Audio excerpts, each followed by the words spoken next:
Hey Geminis, how y'all doing? Welcome, welcome, welcome. I am so very pleased to be back with y'all for my new setup over here. Got a new setup working. Took me a minute to get back with y'all, but it makes it all the more sweet to be here now. We're gonna be doing your general reading here. So I want to get right into the meditation as always. This was really, really cool, the way that this came through. So I saw a giant octopus, okay? Go with me on this. I saw a giant octopus, right? And had all of its tentacles splayed out, right?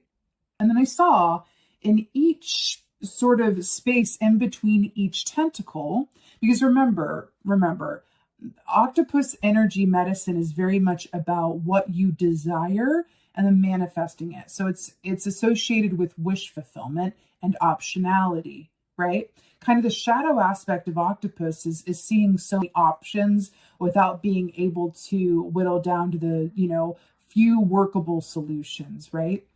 So I saw all of these different options, potentials, choices, paths, and each space between each tentacle, right? And I saw all of them lined up, so many options, so many choices, so many possibilities, right? And then, and this was on land, by the way, a giant octopus splayed out on land was how y'all greeted me today, Gemini. Thank you very much. And then I saw the tide come in and I saw it wash over all the tentacles and then it roll back out. And then there was only half the options, right? Like half had gone. It was like a natural seascape editing system. And then with the half that were left, waited, the tide came back in, took a few more away, and then there were like 3 or 4 good options left. And then at that point, the octopus didn't do anything. It just allowed the tide to come in and out, natural editing system. But then when there were only a few left, right? The survivors, the ideas, options, potentials that made the cut and didn't go out with the tide, right? Then it turned its focus on them and wrapped a tentacle around each of those to pursue each of those possibilities and potentials. Why I'm so obsessed with this, and what I feel like the message is inherent for y'all, is that this doesn't feel like a time to do a whole lot of action. It's about collecting your possibilities and potentials and allowing time to be the active filtration system. Because I think you guys have a lot of ideas, a lot of thoughts, a lot of what ifs, a lot of should I not, what if, when, how, what if I do this, then what?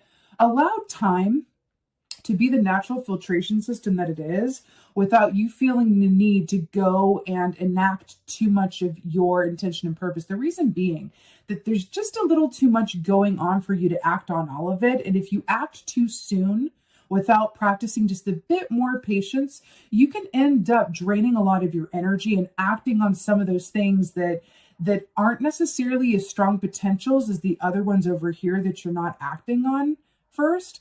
So you act on the ones that aren't really as strong, they don't work out, and then you kind of have to recharge and build up your energy again before you can get back to the original 3 that were strongest, that you would have known about and saved your energy to act on had you shown a bit more patience and trust, right? If your mind is really filled with a lot of different things, that can be an indicator, right? If you're going, should I not? If you have more questions than answers, usually the advice is not to go and find those answers at whatever costs. No, it's usually an indication that time and stillness and quiet or time. Time is wonderful. Time will come in and remove some of those options in your mind for you just by the wheel turning. So allow that wheel to turn in your favor without you doing too much right now. Keep your options open, I'm hearing. And then you'll have a few good ones left over that then when you act on those, it's purposeful action that will pay off its dividends, right? Okay, cool. let's get what your animal energy is. But it's octopus, so that feels really, really good, right? I'm so obsessed with this. You got another water animal. You got the whale here, which is beautifully commenting on that meditation, because the whale, so this equates with the Queen of Cups energy, which is the most intuitive queen. She's the empath queen. She feels everything very deeply, right? But the whale is really brilliant, because look at these barnacles on the whale, right? Those grow over time. This speaks to the ancient aspect of the whale, right? Whales are beautifully patient, slow moving, deliberate energy, right? If you think about the contrast between like a whale and, let's say, like a hummingbird, just flapping those wings and right? And then you have the whale, who's just very slow and constant, not in a rush to get anywhere, right? That ancient energy. I feel like this is very much coming up as your advice and what's available to you, and going at a slightly slower, more still pace, right? But there's something about that too. I feel like there's a group of y'all who maybe feel like you haven't been doing very much or haven't been doing enough, but there's a difference between being busy and having inner movement and stillness. I'm not saying like don't have inner movement and stillness. It's just about maybe not the best time to spring into action about your different ideas or options or questions or maybes that you have, right? Like literally in the ocean, and we talked about the tide coming in and removing the options that weren't as strong or that maybe weren't going to pay off as well as the other ones, and then working from what was left. Would you rather work smarter and not harder? That's what I feel like the whale is asking you.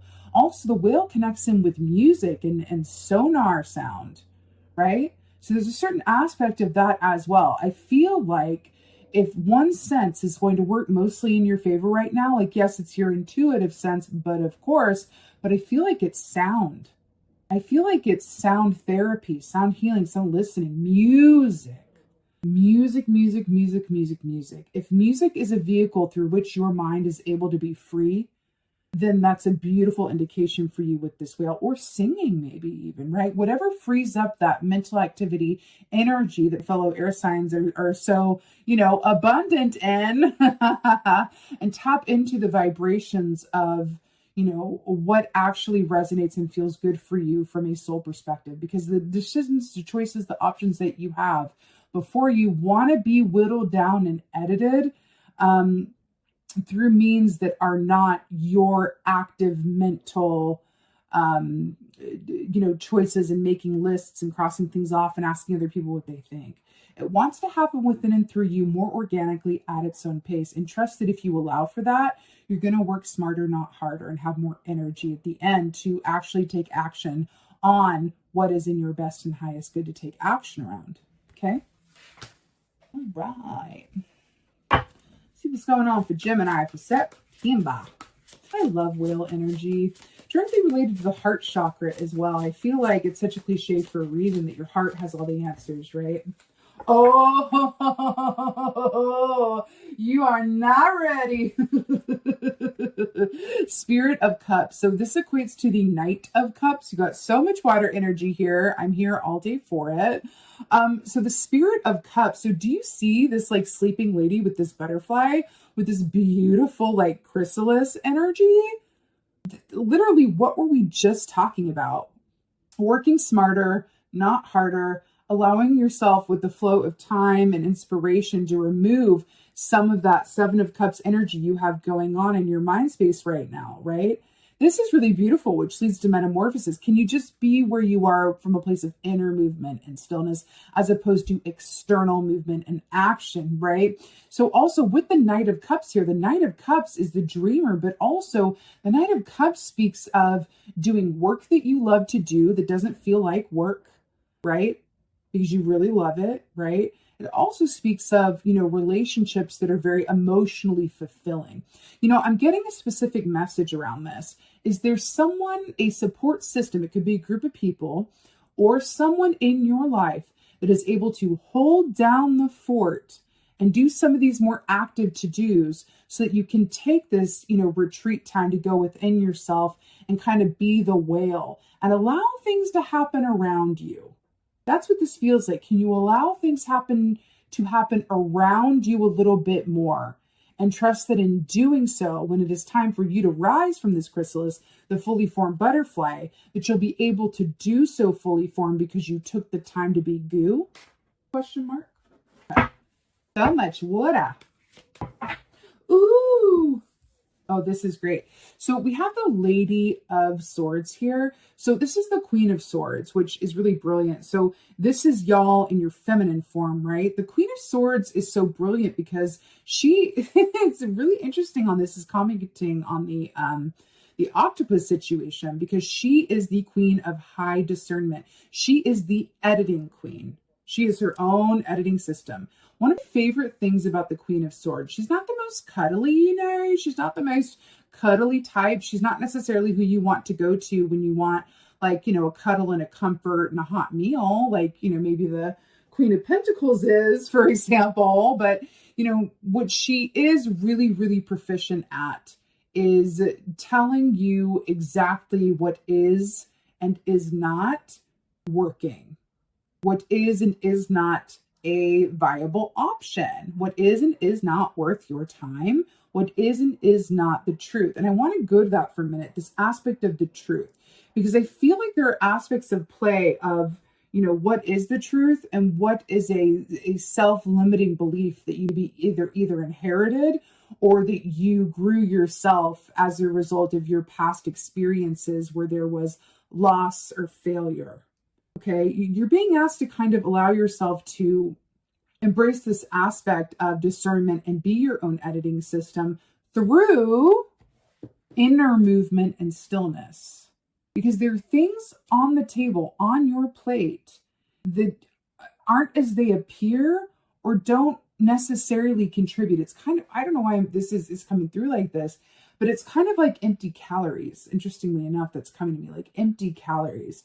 Like it's the difference between like being starving and eating like some, you know, and this is not a PSA on how to eat, okay? It's not my zhuzh, but it's a difference between being starving and eating food that actually fills you up and makes you feel like you've eaten something, or eating just as much or more of, you know, empty calories where you're like, did I even eat anything? I'm like hungry again 30 minutes later, right? It's that difference. I feel like you are, figuratively speaking, ingesting a lot of empty calories, which I feel like is the equivalent of like empty thoughts, empty ideas, empty aspects of yourself that are not true, right?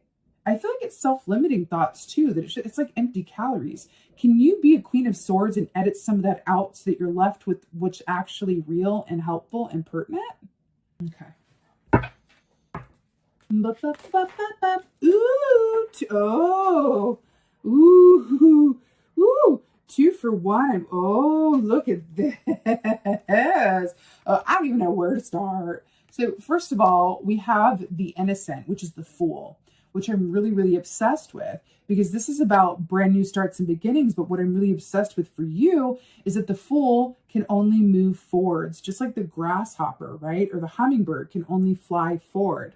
And I feel like that's a strong message for you, is that there's no sidestep, there's no shuffle ball change, there's no electric slide to the side. It's only forward, right? And I want to kind of emphasize that to you a little bit in a Queen of Swords kind of style, because I feel like that really wants to be emphasized. If you do anything, whether that's thinking certain the thoughts that need to be recycled for better use, or going about things the way that you did before that led you to what you didn't want, if you keep doing things if you've always done them, you'll get what you've always got. But if you do things differently, you'll get different things. I know it sounds very like simplistic, but it's deceptively simplistic, because it's quite true and profound if you think about it. I'm feeling an energy around you that if you try to do anything like you've done it before that brought you what you didn't really want or wasn't the best for you, I feel like you could be in for a series of, how do I say this kindly, the universe has a way of self-correcting. When from a soul perspective, you're ready for new things, but you're clinging to old modes of belief or operating. This is what leads to tower moments. When we feel the call to go in a new direction or do things differently, right? But we resist out of fear of change, or we want to go to back what's comfortable, what we know, right? That's when tower moments happen. Okay. That's why I call the Tower the Great Rearranger. You are not in that energy. I feel like this is a roadmap where you can actively make choices that might be scary, might be different, might be taking a risk or a gamble, that are actually going to pay off if you make those choices from a place of trust and discernment, and from not allowing yourself to come from fear or making choices as you have before that have gotten you where you don't really ideally want to be, right? You've got the Eight of Cups here, which is about moving on to an emotional state of being that's actually fulfilling. This is the opposite of empty calories. That's what this is. You're being asked to move on from that mindset or ways of doing or expecting things of yourself and others that really haven't gotten you very far. And I want to say something to you that feels very important, because it feels like there's an aspect of, because again, this snake is also about shedding its skin and moving into a new cycle post-healing, right? But there's a certain aspect here that I want to comment on, which I feel in the energy, you do have a support system, whether that's within yourself or around you. Someone who can kind of like help you carry the weight of some of that more decisive energy while you do the inner movement and stillness, while you kind of calculate and wait for your next best set of options to reveal itself. Because it's very Seven of Cups right now. It's very Seven of Cups in the energy, right? It's not a time to move on stuff. You're going to end up wasting time, efforts, resources, and energy. Okay. But on the other hand, I feel like there are also aspects around you that are diluting the pool, that are unnecessarily draining you of your energy. You know, I have someone who has said to me, and I found to be very true, and I forget the source of it, but anyway, it tells me on a semi-consistent basis that you're only capable of making so many choices in a day. So if you can limit your choice making to the really important stuff, you'll get more traction out of that. Like I think some of the, Steve Jobs and like some of the geniuses of our time or whatever have you, like just wear the same like outfit every day, like different ones, but like the same uniform outfit every day because they want to save up their decision making for things that really matter. And I feel like that's really coming in here for you guys. Work smarter, not harder. Okay? Woo! Let's get some clarifiers here. Gemini, this Knight of Cups realness. Oh, wow. You know, I almost said, can we shift from a Seven of Cups to an Ace of Cups? And then we have Ace of Cups here. This is brilliant that this is clarifying the Knight of Cups here. So this is a lot about what I was saying as well. Remember when I said allow the tide to wash in and remove what isn't the best thing, and then what's remaining is the answer, right? Ace of Cups is about large intuitive insights. It's about inspiration, motivation, but also love. And remember how I was sensing like people around you that can help you carry this load a little bit or help support you during this time to where maybe you feel like you don't have to be the one to do as much or everything or what you usually do. Just saying, hey, can you help me pick up the slack around this, or whatever form that takes. It could be just with you as well. Relieving yourself of any your normal responsibilities that maybe aren't conducive to your energy at this point in time, right? But Ace of Cups, this is love, it's abundance, it's intuitive insights. And again, the fact that it's commenting on this Knight of Cups and also this like stillness, it's about allowing it to come to you through inspiration without you needing to go and seek it. And let me let you in on a little something. The time to go and seek it and take action, take divinely inspired action, is coming. Enjoy this time before, when there's not as much to do. It can be difficult, quote, not doing anything, but trust me, enjoy this time while you have it. The number of times in life where I wish I could have gone back and been like, oh God, I was so impatient. I felt like I wasn't doing anything. And the times I could go back and just go like, wow, enjoy the downtime. That is for real. Wow, this is just the Cups reading. Clarify the Queen of Swords is the King of Cups. Now, I'm really obsessed with this because this is depicted as the beaver, right? So the beaver is about equal amounts of work and play. The beaver can relax and relaxes better than any other animal medicine because it works just as hard, right? You know, I feel like there's an aspect here for you. There's an aspect of like only really being able to truly relax if you feel like you've done the work that you wanted to do for the day. And then you have the Queen of Swords coming in here to say, can we reframe your expectations about what a successful day looks like? Can you let go of an old paradigm? Like I feel like it's like the equivalent of like you used to work at like some, I'm seeing someone who like worked in like a corporate job or something. And then you had a certain schedule or a certain list of expectations of like markers. Like if you worked in sales, I used to work in sales, like if you have certain like markers that you have to hit, right? And then that is your standard of success. That's what you look at and go, okay, I hit all my sales goals. That was a good day, right? Can you release that paradigm that doesn't pertain to you anymore and reframe what a successful day looks like? Because on the other side is that emotional balance and access to divinely inspired action that is going to allow you to work smarter, not harder, right? And spend your time and limited, decision-making energy on things that will actually pay off, okay? 8 of Cups and the Fool, yum. Clarified by the 9 of Swords, all right. Remember what we were saying about this. The only way is forward. The only moving direction is one way. The 9 of Swords is about staying up at night, right? Nightmares and feeling like, did I do enough today? Did I do this? Was this right? Remember we were talking about allowing yourself to release aspects or paradigms or analysis paralysis or standards that no longer are for you, right? There's an aspect, we have inner movement and stillness, and then we have the key that comes up with someone who's not sleeping very well, right? And then we have this person sleeping right here. I feel like this is twofold because the 9 of Swords is also about intuitive guidance coming in through dream time, right? So I feel like there's a certain aspect of, I'm getting very specific guidance for you around this.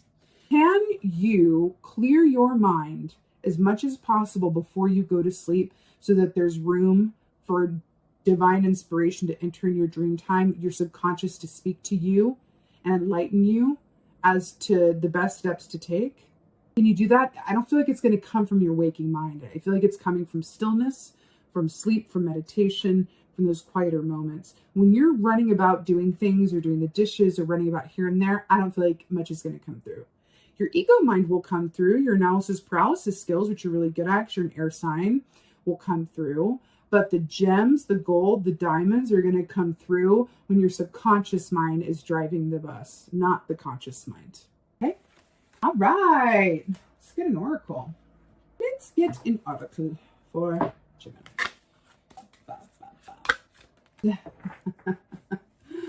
Wow. I'm living for this. So y'all got the Lady of the Mirror. So this says reflection, non-judgment. So you see the mirror here? This has a lot to do with that Queen of Swords energy that we were talking about releasing some of that analysis paralysis, about letting go of old paradigms or expectations you have for yourself about what a successful day is and where you are in your journey. This is about seeing things as they are and not as they were or appear to be. I feel like there's a very distinctive magician in reverse energy for you around this. I want you to ask yourself, am I seeing things as they truly are? Or am I seeing things through a lens of illusion that I have taken with me from the past? There's something about an illusion or disillusionment and a call to kind of clear out this lake and make it a river that flows with clear water, right? That's what this feels like. Reflection, non-judgment. Non-judgment. Can you reframe your idea of success? Can you reframe where you are and know that where you are is exactly where you're meant to be without feeling the need to rush ahead and do the most and really end up wasting your time, resources, and energy, right? You will know the time to act on divinely inspired inspiration. Do you know how you're going to know? Because you're not going to question it. If you have more questions than answers, it's not the time to act. It's the time to go within. And when you know that you feel confident around pursuing certain lines of action, and you're not in your head questioning it, that is divinely inspired action. When you start to have more clarity and more answers. The questions lessen, the clarity comes. Okay? All right, Gemini, this was your general reading. I so hope this helped and resonated with y'all. Would you do me a favor and let me know in the comments how y'all doing? What have I missed? What's going on? How did this land? Also, thank you guys so much for your kind messages and emails and notes and carrier pigeon letters during my hiatus here. I really appreciate every single one of y'all. With that being said, I look forward to being back with y'all very soon. And just thank you. Thank you again so much for being here. And most of all, and as always, thank you for being you. And be well. Until next time.